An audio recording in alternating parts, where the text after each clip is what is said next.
ఎలా ఉన్నారు అందరూ? బాగున్నారా? నేను కూడా బాగున్నాను.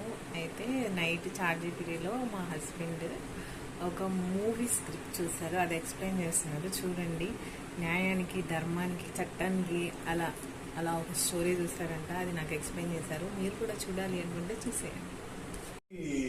కొన్ని బయటపడుతుంది అనమాట. అంటే ఆమె స్టోరీ లైన్ ఏంటంటే, చంబాలో ఉన్నటువంటి దైవత్వానికి మా లోపల ఉన్నటువంటి ఆశ్రయ శక్తుల మధ్య పోరాటం. ఈ మధ్యలో ఈ సీన్లన్నీ వస్తుంటే పోతుంటాయి. చివరికి తర్వాత లాస్ట్ వాళ్ళు చంపాలో వీళ్ళు ఇచ్చిన వర్క్ కంప్లీట్ చేసుకొని ప్రజల్లో మార్పులు తీసుకొచ్చి ధర్మాన్ని రక్షిస్తే మిమ్మల్ని రక్షిస్తూ ఉంటుంది. మంచి వైపు ఉండండి, ప్రశ్నించండి, ఇట్లా చేయండి అన్నట్టుగా కాన్సెప్ట్ అనమాట. కథ నడుస్తుంటది, పాత్రలు వస్తుంటే పోతుంటాయి. అట్లా అది చెప్తే అది ప్యానిక్ సినిమా అయితే ఇది అది పైకి లేపుతుంటది కానీ